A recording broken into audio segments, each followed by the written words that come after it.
है 2 बार लोकसभा के चुनाव लड़ा है 1 लाख के लगभग वोट पाए है 10-5 वाला व्यक्ति नहीं गए हैं। लेकिन ध्यान रखें उस दिन से आप सबने कहा था कि भैया ये चुनाव आप जीत जाएंगे चुनाव। और दूसरी बात एक मैं कहना चाहूंगा दोस्तों, अमन बिक रहा है, शमन बिक रहा है, आजाद भारत का वतन बिक रहा है।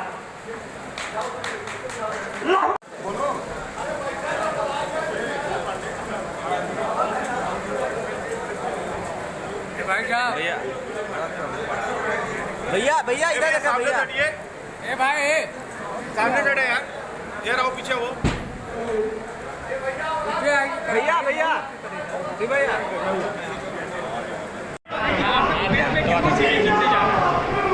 देखिए उत्तर प्रदेश में लोकसभा में 80 सीटों पर गठबंधन के प्रत्याशी लड़ रहे हैं। 80 सीटों में से 17 सीटों पर कांग्रेस और 63 सीटों पर समाजवादी पार्टी है।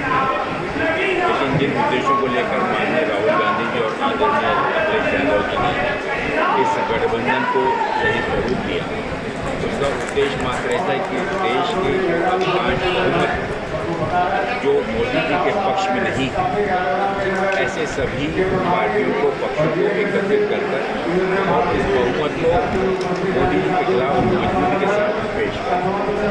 और इसी के संदर्भ में इन 80 सीटों की लोकसभा में गठबंधन के समन्वय के लिए हम निकले हुए हैं। ये आज 35वां लोकसभा क्षेत्र है जहाँ पर हम इस समन्वय बैठक को कर रहे हैं।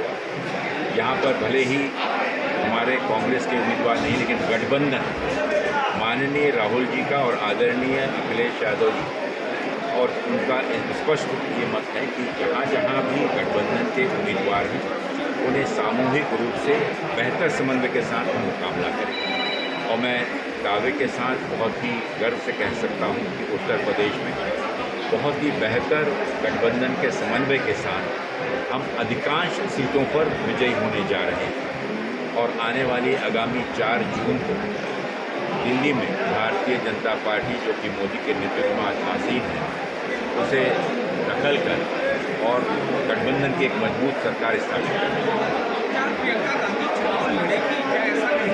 बहुत स्पष्ट है, माननीय प्रियंका गांधी जी एक बहुत बड़ी भूमिका के रूप में पूरे प्रदेश के अंदर गठबंधन के प्रत्याशियों के प्रचार कार्य में लगी हुई है।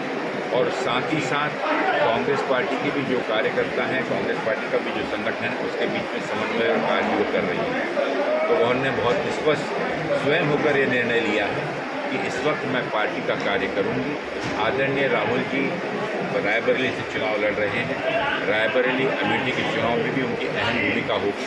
और साथ ही साथ उत्तर प्रदेश के साथ साथ पूरे देश में जो हमारे प्रभावी उम्मीदवार हैं, जो हमारे गठबंधन के उम्मीदवार हैं, उनके लिए वो प्रचार है। सर, मोदी जी ने कहा कि राहुल गांधी कहते हैं डरो मत, और डर करके फिर अमेठी सीट छोड़ करके रायबरेली भाग जाते हैं, इस पर क्या कहा? देखिए, आदरणीय मोदी जी को राहुल गांधी से इतना डर क्यों?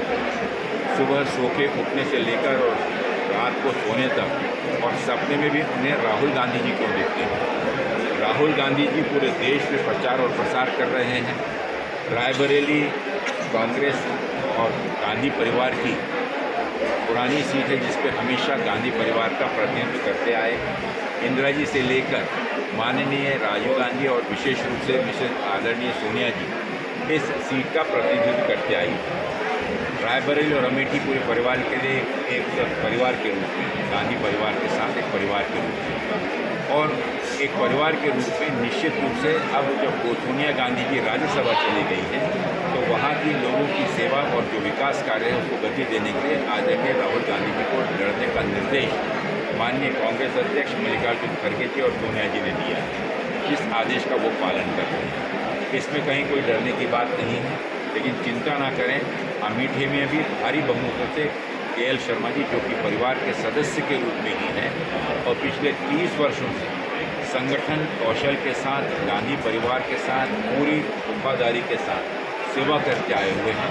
वहाँ के कार्यकर्ताओं के साथ उनका एक अपनत्व है, एक उनका पारिवारिक नाता है और बहुत भारी मार्जिन से अमेठी में वो चुनाव जीते। KL शर्मा क्यों सफाई दे रहे हैं कि